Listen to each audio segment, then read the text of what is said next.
bagong pananaw sa produksyon. Isang mapagpalayang araw Pilipinas, Diyos marhay na Aldao Bicolandia. Welcome po sa 10th episode ng ating kaugnay School on the Air on Corn Production dito po sa probinsya ng Masbate, the rodeo country of Bicol. Atid po sa inyo ng Department of Agriculture, Agricultural Training Institute, ATI Bicol, sa pagkikipagtulungan natin sa PLGU Masbate at Provincial Agriculture Office at sa mga lokal na pamahalaan ng 17 munisipyo o corn cluster dito po sa lalawigan ng Masbate. Ito po ang inyong likod, si Kuya Mike. Tayo po ay napapakinggan sa impilan ng radyo sa probinsya ng Masbate, DZIM 98.3 Spirit FM tuwing Sabado sa ganap na alas 10 hanggang alas 11 ng umaga. Opo, isang oras tayo nagsasama-sama tuwing araw ng Sabado at sa loob ng 4 na buwan. Okay? At sabay-sabay na matututo sa mga kamakabagong teknolohiya sa produksyon ng mais.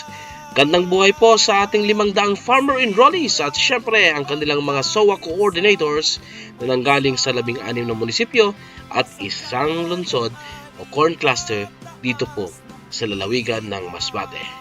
Magandang araw bayan ng Aroroy, Mandaon, Balot, Milagros, Mobo, Uson, Kawayan, Katayngan, Dimasalang, Palanas, Placer, Esperanza, San Pascual, Batuan, San Jacinto, Monreal, at ang siyudad ng Masbate. Ngayon pa lang, kami po ay taus-puso na nagpapasalamat sa inyong pagsuporta at pagpapahalaga sa mga adhikain ng kagawaran ng pagsasaka. Tayo rin po ay nasusubaybayan via YouTube. Just follow us on our official account, ATI Bicol, #Sarabay Channel, at FB page ng ATI Bicol, at syempre sa FB page din ng ating partner radio station dito po sa probinsya ng Masbate, ang DZIM Spirit FM. Okay, so noong nakarang Sabado po ay pinag-usapan po natin ang mga mapanirang insekto, lalo na ang full armyworm. Okay, ang full armyworm. Okay, so ngayong araw ay pag-uusapan naman natin ang pre- and post-harvesting ng ating alagang mais. Ibig sabihin na medyo tayo po ay nalalapit na. Ilang na lang, siguro po mga 5 Sabado na lang po tayo. Siyempre, ang ating pagtatapos, lalong-lalo na yung ating 500 farmer enrollees. Okay, so yan. Para talakayin po ang tungkol dito, so makakasama po nating muli, dati na po kasi natin nakasama ito, ang focal person ng Corn at Agriculturist 2 ng DA-ATI Bicol. Walang iba, ang napakasipag na si Sir Edgardo C. Nacario. Magandang umaga, Sir Nax.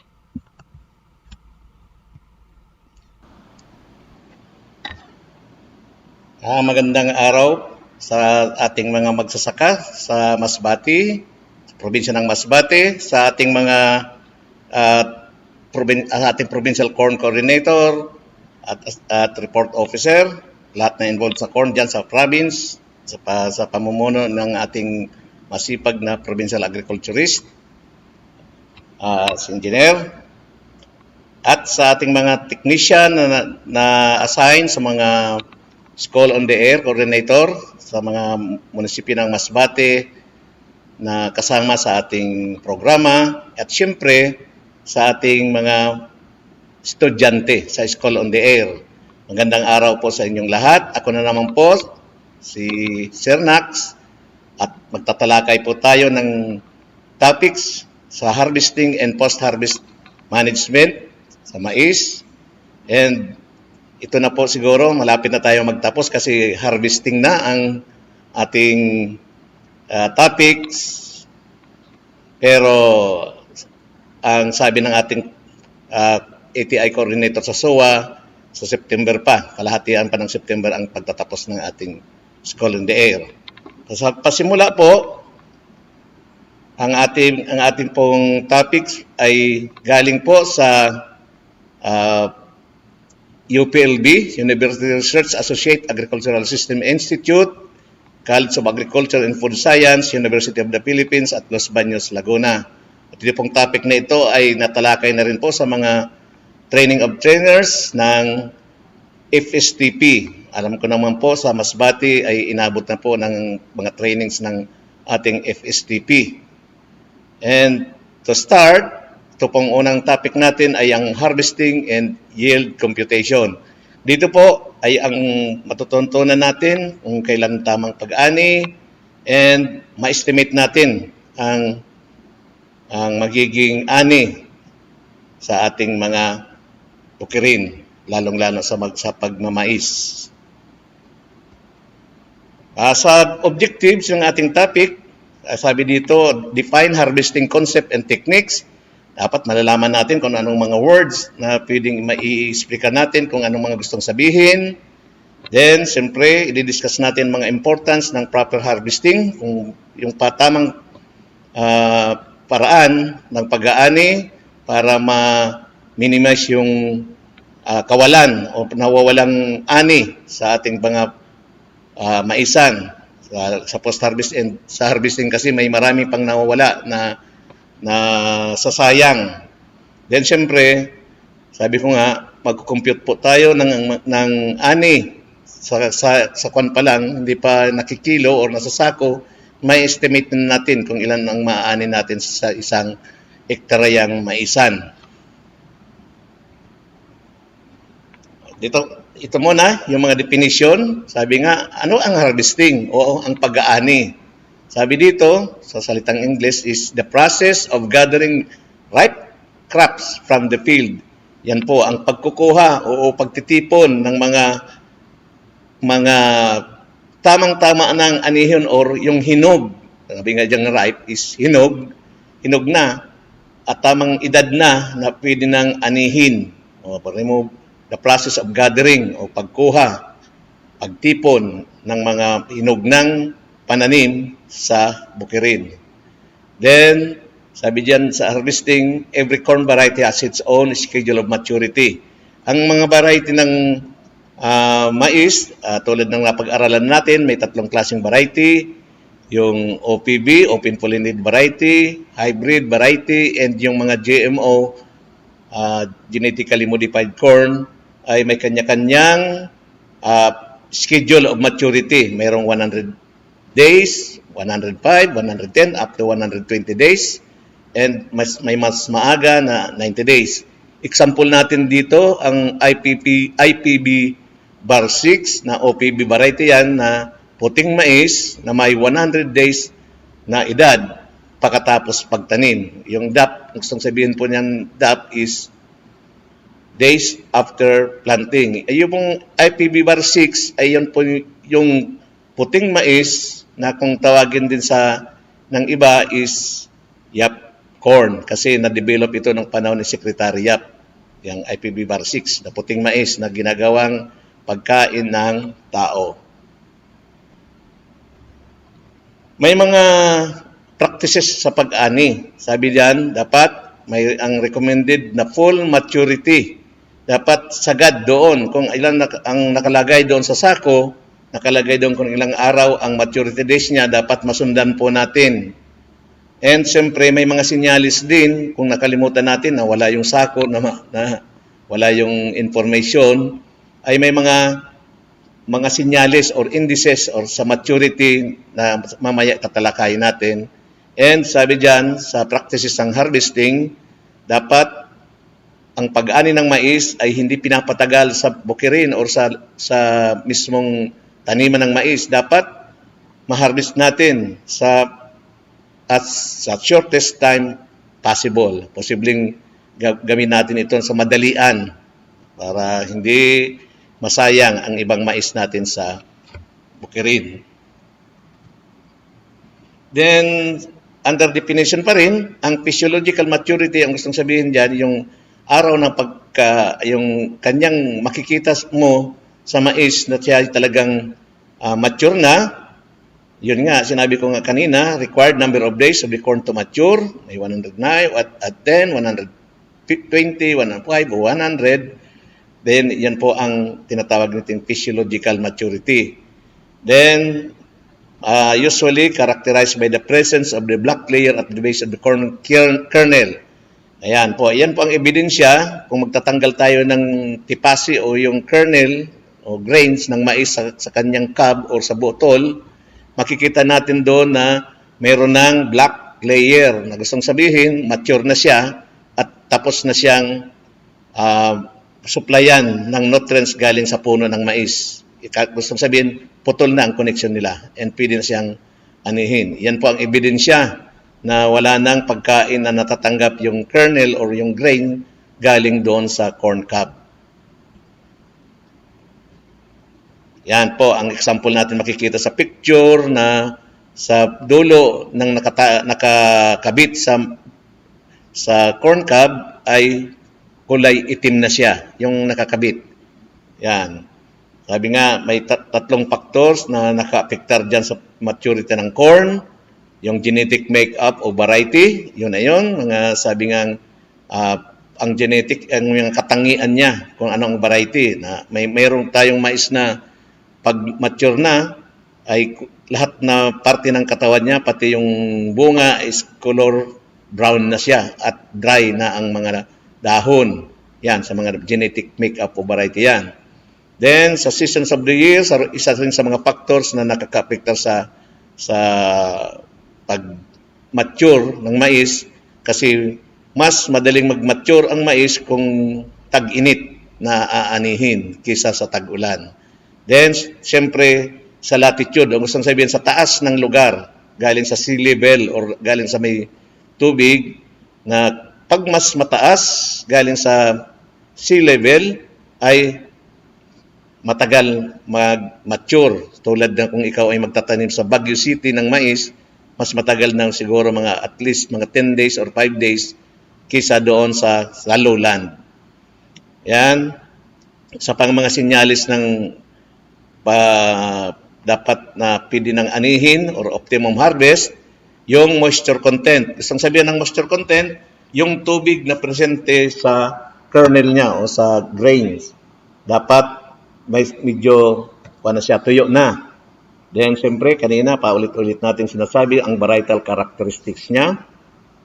Kung ano, mayroon kasing mais na yung puno ay green pa, ang dahon ay green, pero ang kanyang bunga, yung puso ng mais is brown and nag-reach na ng kanyang maturity.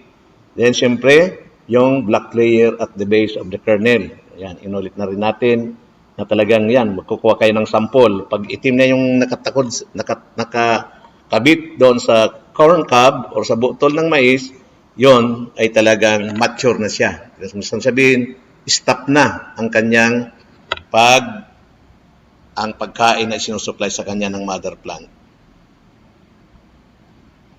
Yan, may mga disadvantages ang pag inharvest mo siya ng hindi pa siya mature o yung kulang pa sa edad, hindi pa siya brown, kulang pa sa number of days na dapat i-harvest na siya.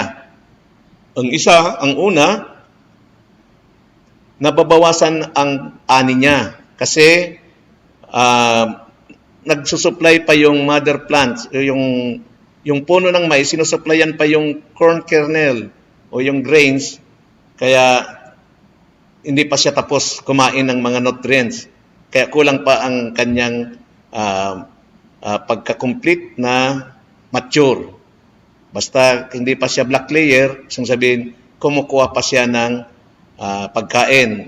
Pag inanin yung hindi pa siya mature, bababawasan ang ani kasi mas marami pang tubig or basa pa siya. Hindi pa siya talaga mature. Then, decrease the quality of the grain. Ang gustong sabihin niya, pag inani mo siyang hindi pa may wala pang black layer, saka hindi pa sapat sa gulang, nababawasan din ang kalidad o yung itsura ng mais kasi parang kukulubot siya. Nagkukulubot ang mais na hindi pa talaga mature. Then, nagiging susceptible siya sa mga fungus or fungi attack, yung tinatawag nating aflatoxin, yung molds, yung parang tumutubo dyan sa mais kasi pag oily pa o talagang basa pang mais na matagal siyang i-dry, ay susceptible siya o madali siyang kapitan ng fungus o yung molds na kulay puti, kulay pink or black, hindi na mabibili ang inyong aning mais. Meron namin mga disadvantages pag over-mature na rin na anihin mo o sobra na sa araw ng kanyang maturity days or talagang pinabayaan mo sa field na hanggang sa maggulang siya. Ang disadvantages ng mga overmature na corn ay tumataas ang damage na kagagawan ng mga peste sa maisan. Tulad ng yung mga uod, yung mga ibon, daga, yan. Marami ng peste kasi mas kuya na siya, exposed na. Kulang ng dahon niya, exposed na yung bunga. Then, ang pangalawa is drought-induced stalk lodging can also reduce yield. O sa katagalan kasi hindi pa inaani, ang tendency ng stalk o yung stem ng mais ay mag-lodge o magtumba kasi malambot na siya. Siyempre, pag matanda na, malambot na yung tuhod. Kahit luluhod na siya o magtutumba o lodging. Then, decreased moisture content of the grain since the grain is exposed to weather hazard. Ang moisture content niya ay bababa ng masyado and siyempre bababa na yung kanyang bigat. Malulugi ka pag pinabili mo, magaan na siya. Siyempre sa bigat tayo nagbabayaran, Then dahil sa mga epekto ng ng panahon, yung mga weather hazard o yung mga bad weather na nakaka-apekto doon sa overexposed ng mais o overmature. Then may dagdag na grain losses o pagkawala ng babawasan na ani. Sabi diyan, also result from harvesting using mechanical picker or harvester. Kasi kung gagamit tayo ng mechanical picker or harvester, yung mechanization, traktora, pag lodge na yung mais, hindi na mapipick up yun ng harvester. Talagang mag-aanin yan itao kasi talagang pupuntahan niya yung nakahiga ng mais kasi overmature na siya. Then, yung mga damage na mais, damage by corn borer and other insects, nakakapababa din yon ng grain quality. Kasi yon pag nabutas yung corn husk o yung nakakabalot sa mais, ay siyempre yung mas madali siyang pasukin ng mga insekto. And siyempre, dahil bumababa yung quality dahil sa presence ng molds o yung mga yung Tagalog ng molds, tinutubuan ng kung parang cotton na puti ang palibot ng mais. Yon ang disadvantages ng kung aanihin mong hindi pa mature ang mais, and mga disadvantages din yung kung overmature na. Kaya dapat ang pag-ani ng mais ay tamang-tama lang sa kanyang maturity days, yung mga sinyalis na pwede na siyang anihin. Isa pa pala dyan, hindi na nakalagay kung dapat brown na lahat yung puno, yung bunga, and kung hindi makita, tinanggal yung mais na black layer, makintab na ang pinaka-grain ng mais. And, siyempre, makintab siya, madulas na rin siya. No? Yan, ang mga disadvantages ng pag-ani pag hindi pa mature, saka over-mature. Mayroong mga paraan dito sa atin sa Pilipinas ng pag-ani ng mais. Pero karamihan pa rin sa atin ay ginagawa ang pag-ani sa pamamagitan ng tinatawag nating manual. Yan, ang manual, gustong sabihin, kamay pa rin, kitayo pa rin. Hindi wala pang mechanized. Bilang lang ng mga lugar na gumagamit ng mechanized. Siguro dyan sa Masbate, ganito rin ang ginagawa, manual method.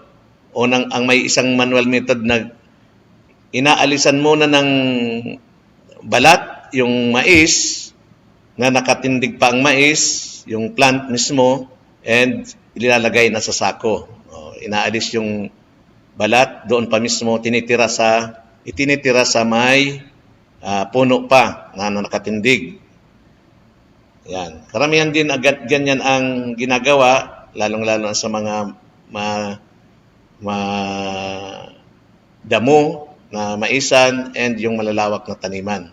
Ididihask muna nila para mas easy o mas madali siyang mag-ani and maisako agad, and hindi na siya bulky. Ang gustong sabihin, hindi kasama yung corn husk, yung balot, nakabalot sa mais.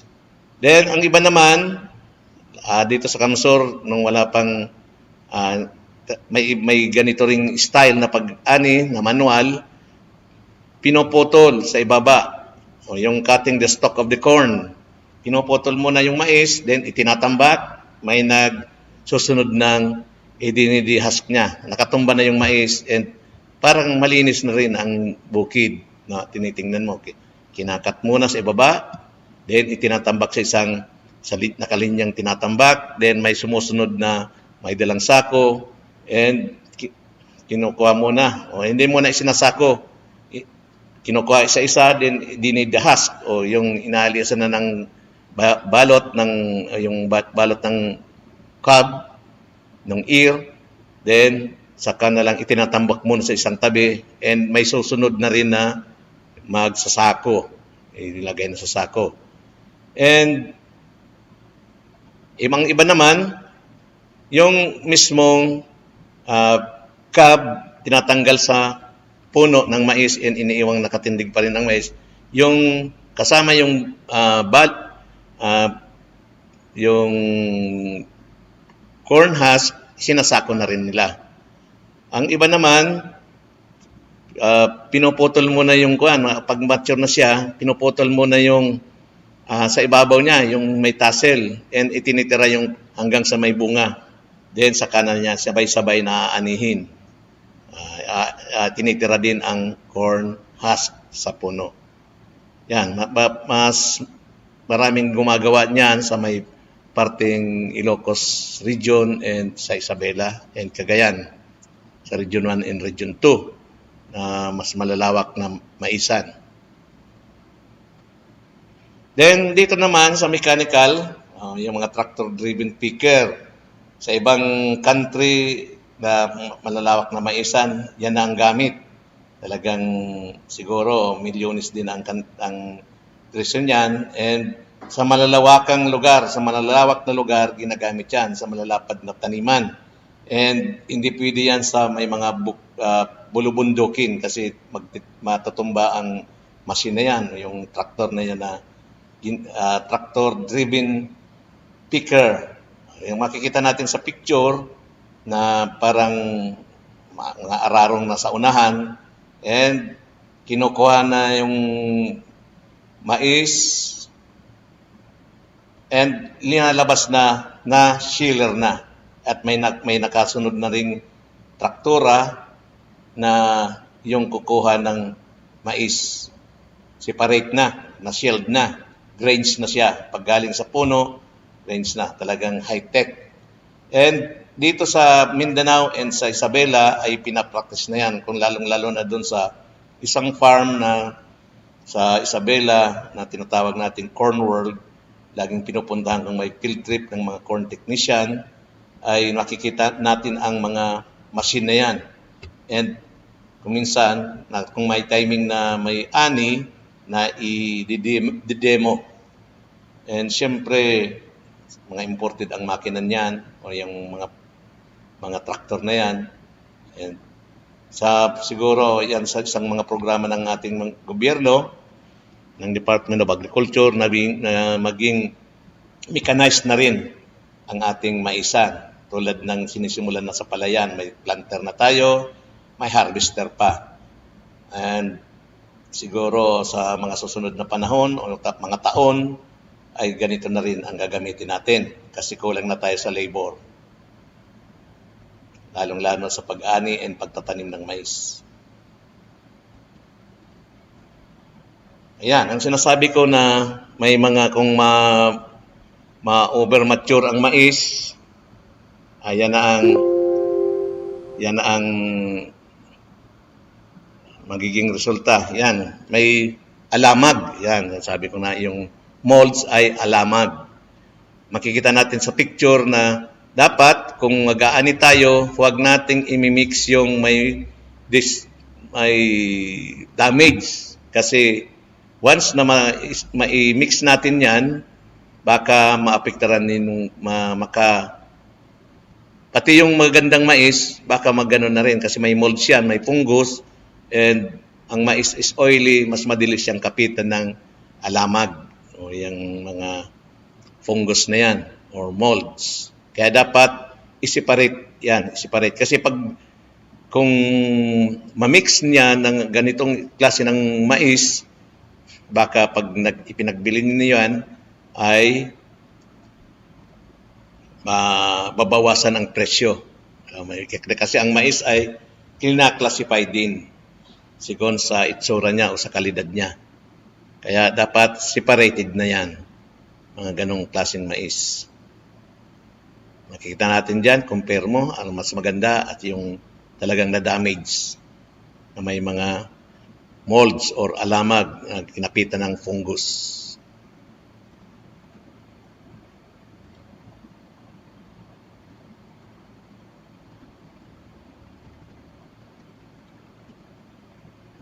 Then, sabi ko nga kanina, para may county tayo ditong gagawing yield computation o pag-estimate ng ani sa maisan. Nakatayo pa ang mais, kukuha lang tayo ng sample.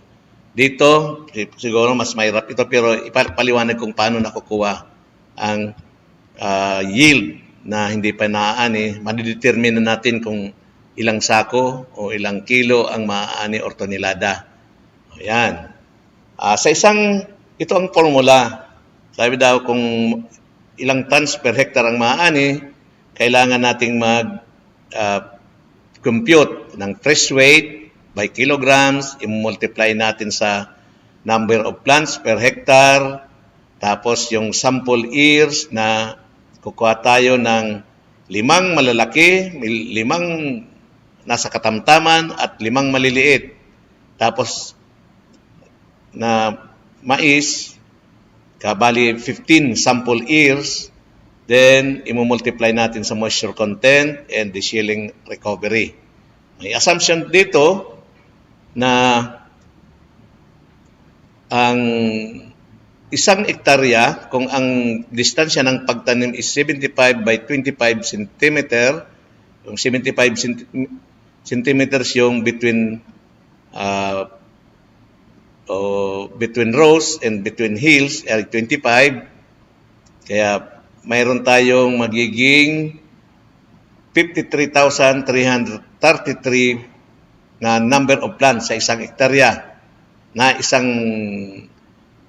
puno lang sa kada tanim. Yan. 53,333 na puno na mais. Yan. Tapos, ang 53,333, siyempre, hindi naman yan lahat tutubo. May mga hindi yan tutubo, kaya i-assume natin na 80% lang ang tumubo, kaya ang magiging aani natin, hindi na 53,333, magiging lang na 42,666 plants kasi in-assume natin na 80% lang yung tumubo. Na-remove yung 20% na na-damage plants. Kukuha tayo ng 5 sample na mais doon mismo sa bukid, na 5 malalaki, 5 medium size, saka 5 small. Yan. Dapat alisan na natin ng i-husk na. Alisan na natin ng balot yung ng mais.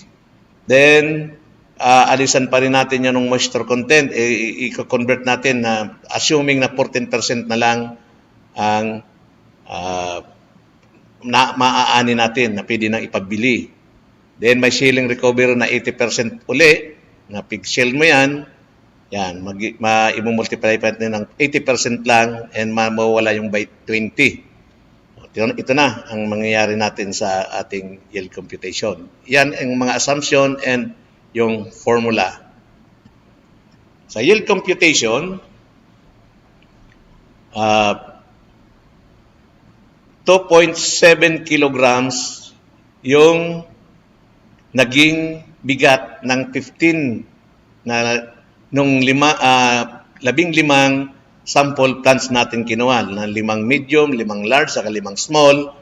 I-multiply natin yung 2.7 kilograms by 42,666 plants, na yun na lang ang natitirang tanim kasi nag-assume tayo na 80% lang ang tumubo.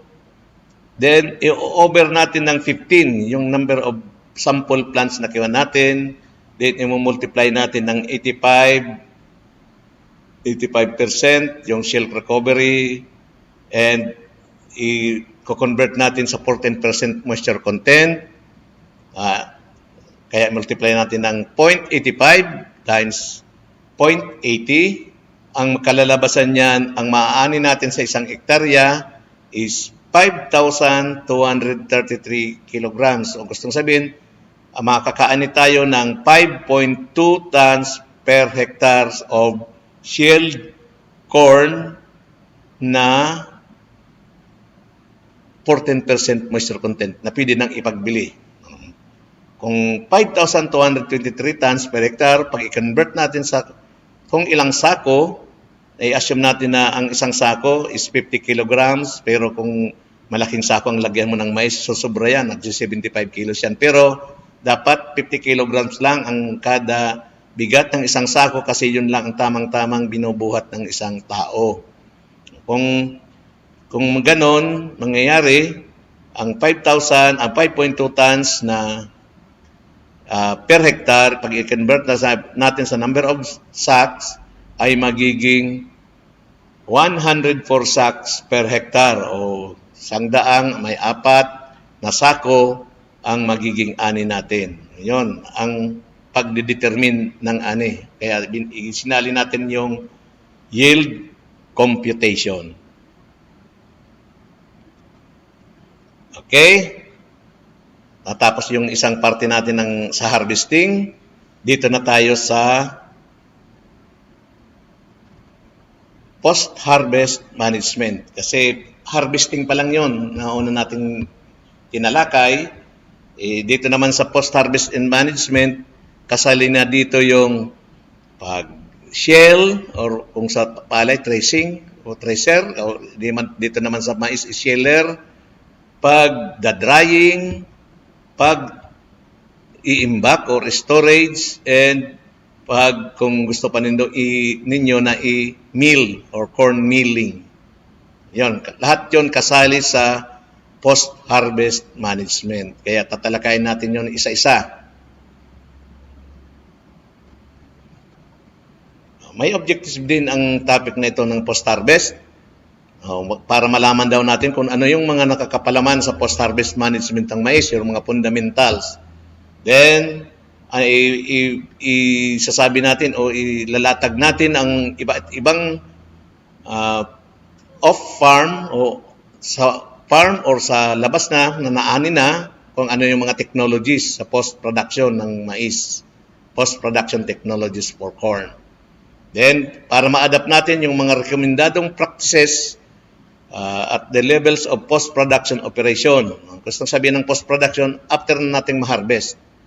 Ayun, mga recommended practices. Ano ang gagawin natin after mag-harvest ng mais? Natipon na natin, nasa sako na. Then, ano na mga susunod na activity para maging product na, para ipapagbibili na o ipaprocess na ang ating mais. Then, ito ang pinaka-importante. Dapat malaman natin ano yung epekto ng mycotoxin to the consumers. Kasi pag pinabayaan natin, wala tayong post-harvest practices na maganda, ang tendensya ng mais ay magkakapitan ng fungus na makakaapekto sa health ng hindi lang sa tao, pati sa animal. So yan, mga consumers ng mais. Kasi merong, sabi, pag mataas ang aflatoxin or mycotoxin ng mais, ay lalong-lalong kung pag kinain ng tao, ay nagiging sanhi ng cancer sa liver. Pag may aflatoxin or mycotoxin ang isang produkto. Ang hindi lang naman mais ang tinatamaan ng aflatoxin or mycotoxin, pati yung copras, mani, and cassava. Kasi mga oil producing crops yan. Mas madaling kapitan ng fungus na tinatawag natin aflatoxin or mycotoxins. Okay? Ito ang mga operations ng post-harvest management. Yung ginagawa natin after harvest. Ang tawag natin dyan is post-harvest. Siyempre, ang una, galing sa harvesting, inaalisan natin ng balot ang mais, yung tinatawag na dehusking. Pag dinihusk natin, kailangan nating i-dry ang nasa cob pa na mais or corn ear drying bago i-sheller or i-shelling. Pagka-shelling naman, pupunta na yan sa grain drying. Yung na-shell, bibilad natin. Para ma-attain yung 14% moisture content, ang suggestion na ang mais ay kailangan maibilad natin kung sun drying sa 2 araw. Kung sa multipurpose drying pavement or sa banig. Kailangan 2 araw para ma-attain natin yung 14%. Then, yung na-dry na or shelled corn storage na natin yan. O kung hindi, ipagbibilin natin after grain drying.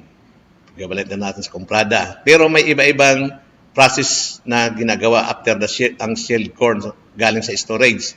Ang iba, pinaprocess or ang iba naman, tayo ini-export or ini-import nila.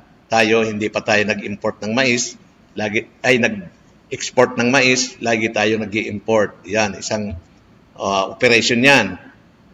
Kung ang mais na inaproduce natin ay pangkain ng tao, kailangan yan na i-mill o mumulino natin para sa human consumption. Marami diyang magiging produkto. May corn starch tayo, corn flour, and corn grits. O, yun. I-storage natin yan sa bag o sa sako. Ang kung iba, pang-konsumo natin. Pero ang iba, ipagbibili or shipping shipping and marketing. Siyempre, ang pinaka-ultimate na yan is food consumption for human. Ang iba namang mais, lalo na yung yellow corn, ay ipinaprocess for industrial uses. Ang iba, lalo na yung maraming produkto na produce na mais, ay ginagawang corn oil. Ay mas mahal ang corn oil. Ginagawang corn starch or corn flour. Ang iba naman, corn grits for animal feeds. Then, pag milling for animal feeds, minumulino rin, then saka ini-storage. Dapat ang moisture content niya ay tamang-tamang pang-storage. Kasi maraming epekto din. Mamaya i-topic natin yan, i-discuss natin yan. Then, siyempre, shipping and dinidistribute na sa mga para maging feeds ang isang produkto na mais or feed consumption. Yan. Sa post-harvest handling, mga requirements daw during harvesting process, yan, sinabi natin yan kanina sa harvesting, kailangan huwag nating patagalin ang harvested corn sa bukirin o sa bukid o doon mismo sa inarbistan natin o sa tinaniman. Then, kailangan malinisan agad ang grains as possible. Mas mabilis na malinisan. Kung sa bahay daw, wag itapon kung saan-saan yung cobs, kung saan-saan sa bahay. Then, i-dry mismo ang mais sa concrete o sa simento, sa mga simentado, sa multipurpose drying pavement, or sa canvas o banig, hindi dapat sa lupa kasi nandyan lahat, mga mikrobyo, fungus, na mas madaling kapitan niya ng aflatoxin or yung alamag, lalong kung hindi pa siya dry. Ito yung table na ito, yung mga post-harvest losses sa post-harvest. Post-harvest losses ng mais sa atin sa Pilipinas. Kung ilang kilo ang nawawala o porsyento ang nawawala sa post-harvest na activities. Tulad ng pag-ani, may nawawala na dyan, pag-shelling, sa drying, lalong-lalo sa drying, and sa hauling, sa milling, then sa storage, kasi may mga peste rin. Dito, na-enumerate dito yung mga region. Region 1, 2, 5, 9, 10. Yan ang mga corn producing regions. Yan. Example lang dyan. Makikita natin dito sa Region 5, may 14.3 na total loss galing doon sa pag-harvest, sa piling, shelling, drying, and storage. May 14.3% na nawawala. Kung saan sabihin dyan, kung may 100 kilos kang shield na corn, ang maaani mo na 14.3 ang nawala. 14.3 kilos. Kaya mayroong nawawalang 85.7.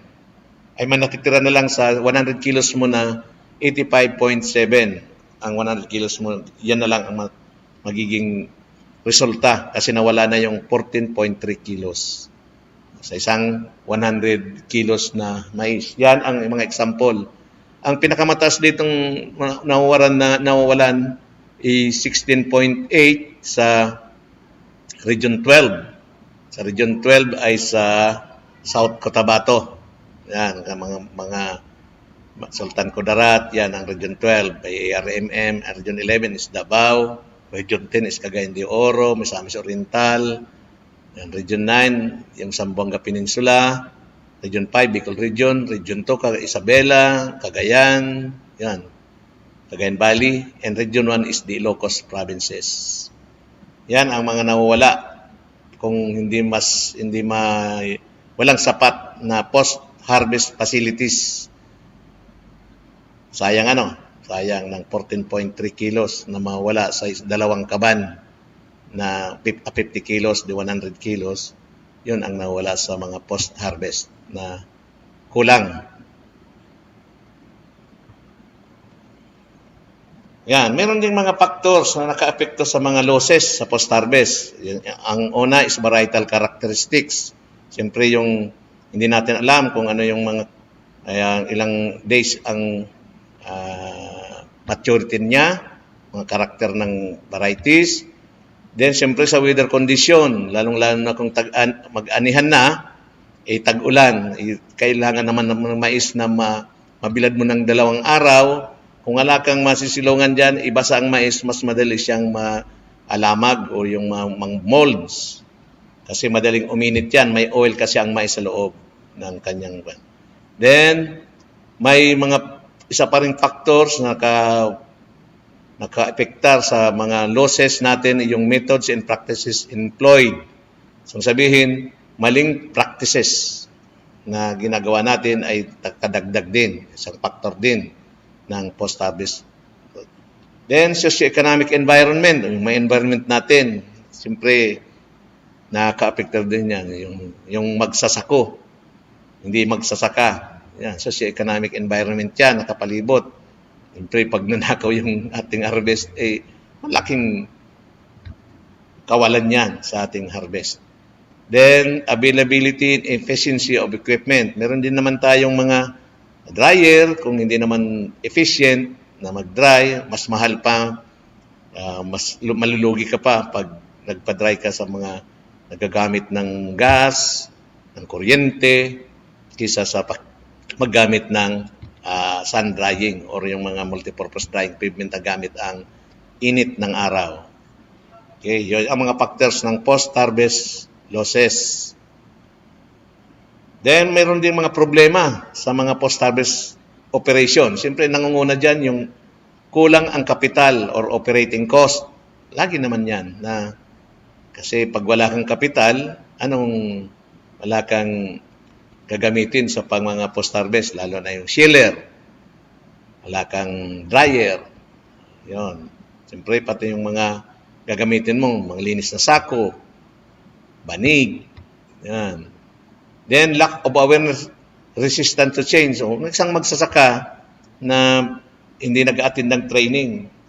Hindi siya aware na ganito pala, may nawawala pala sa post-harvest operation. Kaya, kailangan din ng technical know-how. Ang pinaka number one dyan is appropriate technologies in infrastructure. Yan.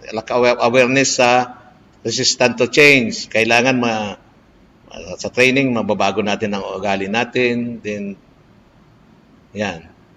Wala ng problema sa post-harvest operation. Yan, technical know-how, kakuha na yan sa lack of awareness and appropriate technologies in infrastructure. Yan, isa pang problem sa post-harvest operations, kung kulang ang tao, wala ka nang makuhang magtatrabaho sa iyo, lalo sa pag-ani, pagbilad, kasi mas mabigat ang mais kaysa sa palay. Baka ayaw na ng mga laborer natin. Kulangan sa bahay kasi mas mahirap ang sa post-harvest operations ng mais. Mas mabuti pa daw mag door-to-door na lang or maghabal-habal kasi pera agad. Then, lack of incentive for better product quality. Dapat kasi binibigyan din ng mga incentive para mas maganda ang quality sa post-harvest operation, maganda ang quality ng mais. Tulad ng additional incentive o presyo ng mais na kahit pesong idagdag sa bawat kilo, yon, kailangan may incentive din ang mga farmer para mapaganda ang kalidad ng produce na mais. Ito naman ang mga factors nito na nakaka-epekto na maging ang quality ng mais na ay mag-deteriorate o yung bumaba ang kalidad niya. Deterioration. Pag mataas ang moisture content, gustong sabihin yan, pag mataas ang number ng moisture content, gustong sabihin basa. Pag pababa naman ang moisture content, gustong sabihin tuyong-tuyo. Kaya ang pinaka bagay na moisture content or yung required na moisture content ng mais para bilhin is 14% moisture content. Masusukat yan sa moisture tester. Kaya ang mga bumibili ng mais, mga kumprada, meron na silang mga moisture tester. Pag kulang sa 14, hindi niya inaako kasi pag-store niyan ay maepekto ng mais, magkakaalamag. Siyempre, factors din ang temperature. Pag malamig, matagal, dry ang mais. Then, number 3 is microorganism and insects. So, yan ang mga nakaka-epekto, nakaka-deteriorate sa quality. Lalong-lalo na yung mga storage pests, mga microorganisms, fungus, bacteria, yung insekto. Kasama na rin dyan na ang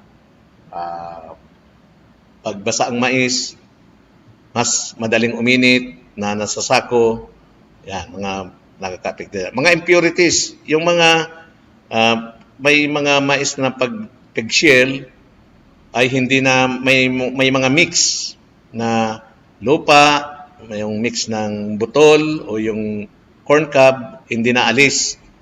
Kaya impurities, nakakakuan yun, nakaka-deteriorate ng quality, saka nakakabawas sa presyo o sa bawas ng komprada kasi hindi malinis, hindi pure. Yan, mga impurities. Then, immature grains, gusto sabihin, hindi pa siya mature, inaani na, ay kitang-kita yan. Makikita yan ng mga nagde-deteriorate ka kasi kupos. Yung parang hindi siya talagang tunay na talagang tama sa edad, pagkabilog ng mais, yung itsura ng mais ay talagang mais na mais. Hindi yung immature grains ay nag-iiba ang itsura niya. Then, thermal stress, yon sinasabi, umiinit sa sako, lalo kung kulang sa moisture, kung mataas ang moisture content, na sinako na. O mainit pa siya, isinako mo na, babalik din yon sa kanyang dating moisture. Tataas yung MC niya. Then, siyempre, mechanical stress. O yung mga pagsishelling, pag hindi pa 18% to 20% moisture ang nasa corn cob pa, pag nag-sheller ka, ang tendency naman ay ma-destroy yung grains. O ang ibang tawag dyan is caking. Magiging hindi siya nabilog. Parang nagiging na siyang cake or nagiging arena. Arena na kung basa ay talagang parang arena na lagyan ng tubig na gagawing pandesal. Yon, mga mechanical stress yon nangyari. Ang iba naman, pag sobra naman sa 14% or sa 18 to 20% ay nagka-crack naman yung mga butil ng mais. Pag dahilan sa mechanical stress or sa shelling pa lang. Then, ito na tayo sa after harvesting, kailangan ma-dry natin muna. Yan ang tinatawag na activity natin or practices, yung shelling of corn or corn shelling. Ang gustong sabihin daw ng shelling of corn is the removal of kernels from the cob. Inaalis na natin yung butil sa cob, sa butol. Bicol ng butol, ang cob is butol. Ang recommendation daw bago i-shelling, kailangan 20 to 18% ang moisture content bago siya i-shell, kasi pag sumobra dyan, mag 24 hanggang 30, nasabi na nga natin kanina, nagiging cake o nakikake ang mais. O parang yung may tubig kasi yan, may tubig pa siya. And siyempre, hindi siya madidetach na maigi doon sa cob, and ang tendency is magiging cake, kikaking ang tinatawag dyan. Then, mechanical shells in high-yielding varieties to reduce losses. Dapat mechanical ang gamitin natin.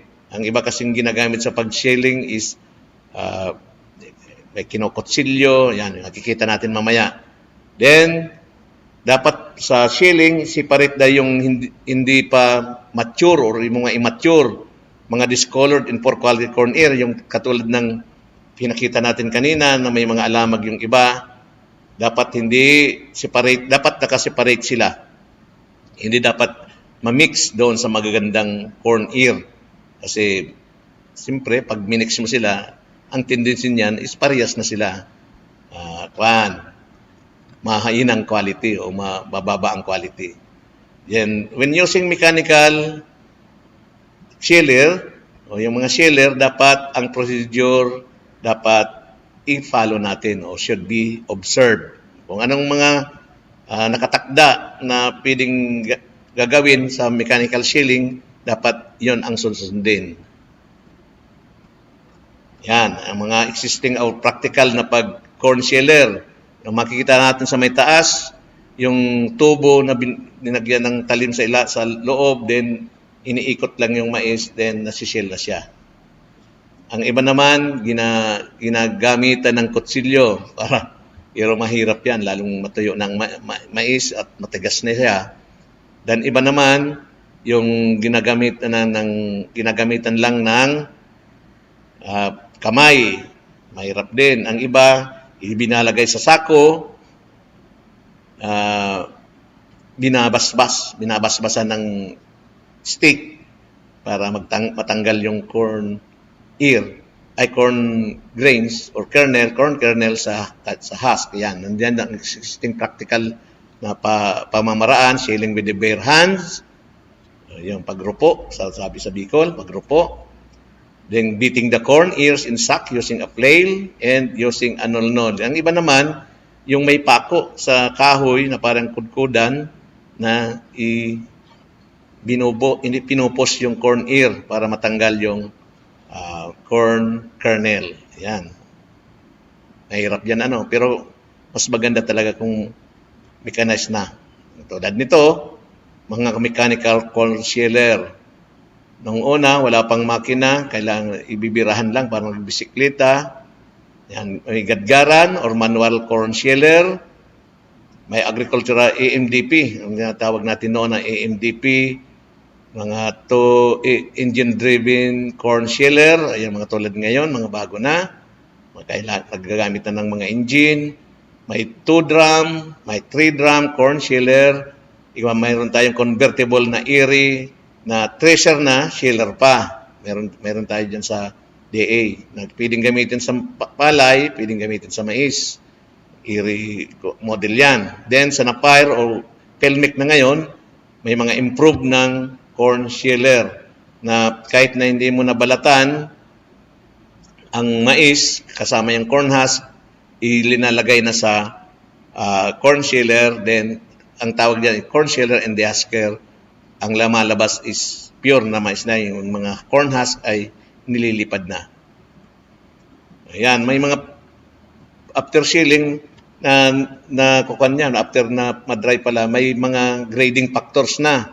At tulad ng mga mga mix, may grade 1, may premium, may grade 2, and grade 3. Siyempre pag premium, ang mga qualification niya o grading factors niya mas mababa kaysa grade 1, and grade 2, and grade 3. Pag premium, mataas ang presyo, din nakaklasify ang presyo niyan. Nakalagay na diyan, wag nating isa-isa niyan. Basta may nagigrading din ang mais, may grading.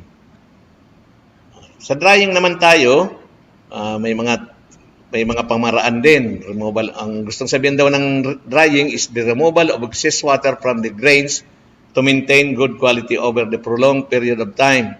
So sabihin, kung gusto natin i-iksa ang drying is inaalis siya yung mga tubig na nandyan sa corn grains para ma-maintain yung quality. Siyempre, pag tuyo, hindi siya mas ma-resistant siya sa mga insect pest.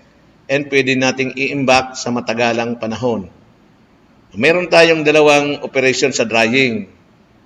Number 1 is drying the cobs without husk. Yan, tulad ng halay-hay method. Then drying the cobs with or without husk. Bitay pa din, inalis lang yung corn husk. Then, drying the shield grains. Ayan, mga na-shielding na, ipipil drying natin, conventional sun drying, drying by natural ventilation, artificial mechanical dryer, may mga mechanical dryer na tayo ngayon, may batch type, may recirculation dryer, then continuous flow dryers, mga mechanized na yan. Kaya karamihan ngayon, mga komplada na mga feed mills na bumibili na lang ng mais pang nasa cab na bagong ani.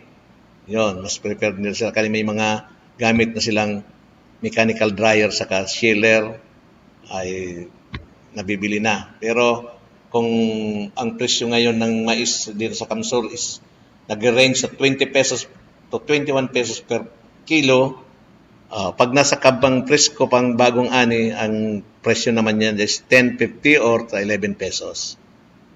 Yan. Sa drying, sabi dyan, dapat ibilad na madalian. Pagkaani, dapat immediately i-dry agad. Ibilad agad ang mais kahit sa anong paraan. Hindi pwedeng itambak ang mais, lalong-lalong bagong ani. Kasi sabi ko na nga kanina, maraming factors na nag-deteriorate ang quality. Then, kung wala pang dryer or yung hindi pa masishell, dapat meron tayong corn cribs. Yung corn ear, o nasa cab pa, pwede nating itambak muna sa corn crib, yung may ventilation para ma-maintain niya na Kwensa, air dry siya, magiging dry. Dapat ay dry natin daw simula sa 13 to 14% moisture content. Pag gusto mong i-store ng matagal, 12 MC, moisture content, pwede mong itambak yan ng mga lampas isang taon. Pag 13 to 14, pwede mong itambak siyang isang taon i-storage. Siyempre, kailangan sa drying, pag tapos na mag-dry, ipagsasako mo na, kailangan mo ng malinis na containers or yung clean sacks na dapat paglalagyan para hindi siya makontaminate ng mga kung anumang mga microorganisms. Dito na tayo sa storage ng corn. May mga existing tayong pag-store ng mais. Mga existing corn practices, storage practices, by product form. Kung anong produkto mo. Kung gusto mong unhusked ears, corn in cob, shelled corn, or corn grits. Then, ang pangalawang practice naman, corn storage by container type. O kung gusto mong corn crib, makikita natin sa picture, nasa corn cob pa. Yan. Corn crib, storage in bags, storage in bulk. Yan, mga paramihan, pero hindi pa siya nasi-shield. Ito namang number 1, na pwede mong ikuan by product. Gusto mong corn grits, corn, shelled corn, or corn in cobs, pwede ring maitambak na ganon. Yan sa storage. Yan. Sa storage daw, dapat, pag sinag-store, siyempre, hindi dapat mabasa uli. Kasi dry na yung corn mo. Pag nabasa yan, talagang ma-deteriorate na. Mag-aalamag naman yan. Then, prevent entry of insects, birds, and rodents. Yung mga daga, dapat ma-prevent yan. Dapat may bodega talaga maganda.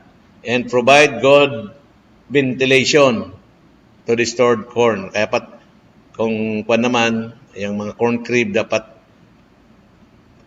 labas-pasok ang mga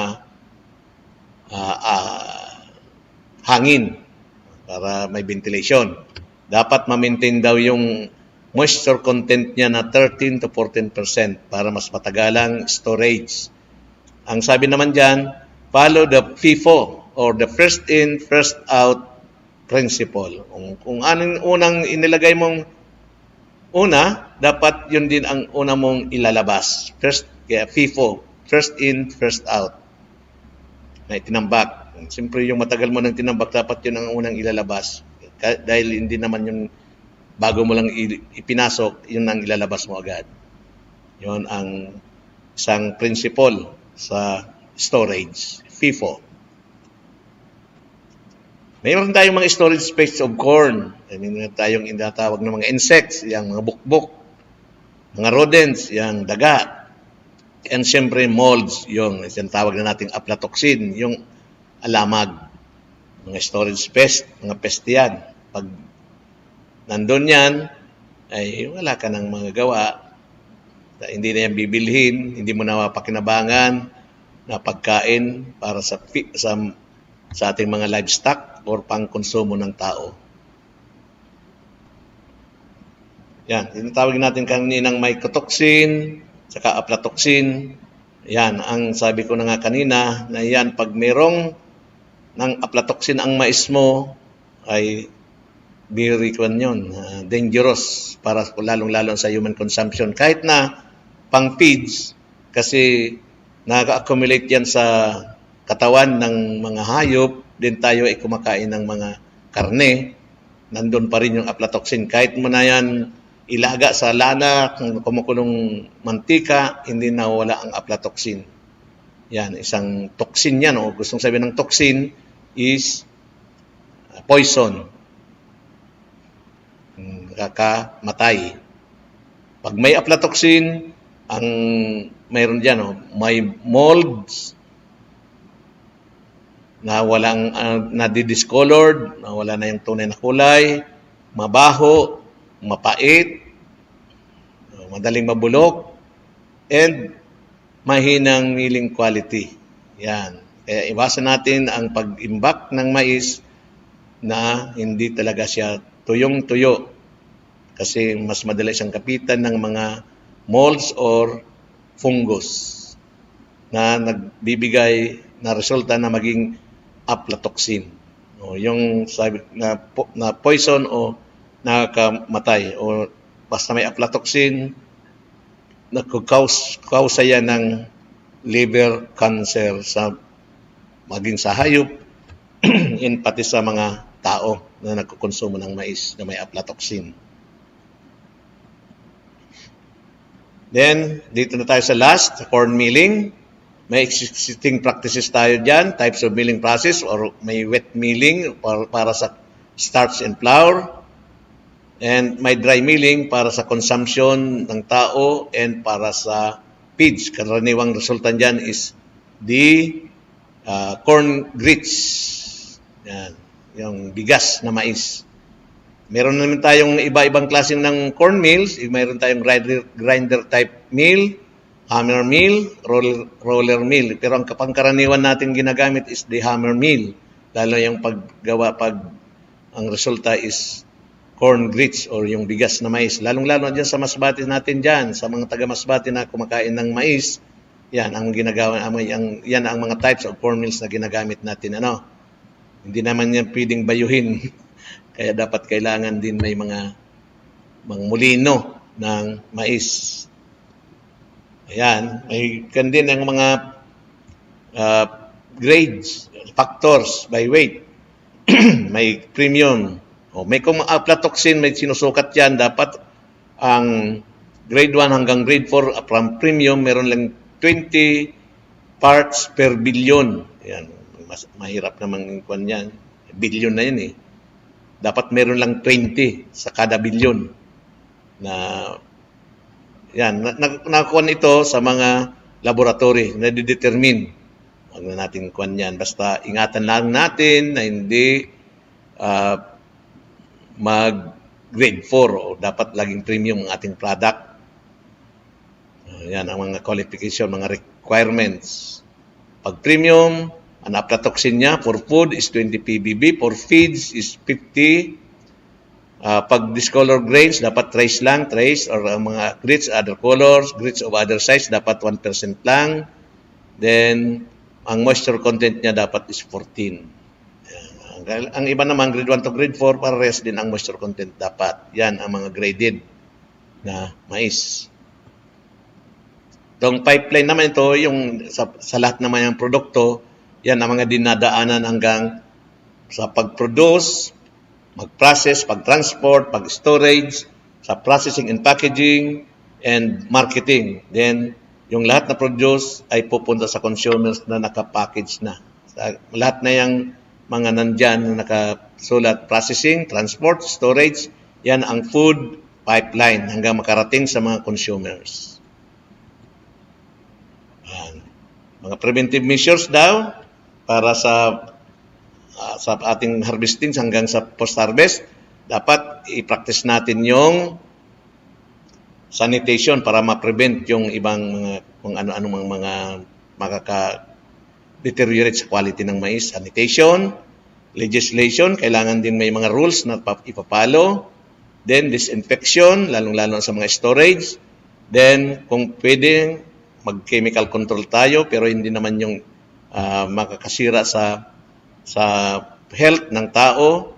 Then, siyempre, yung environmental control, yung hindi naman mapapahamak yung ating kapaligiran. Okay? Yan po ang ating harvesting and post-harvest management. Thank you very much.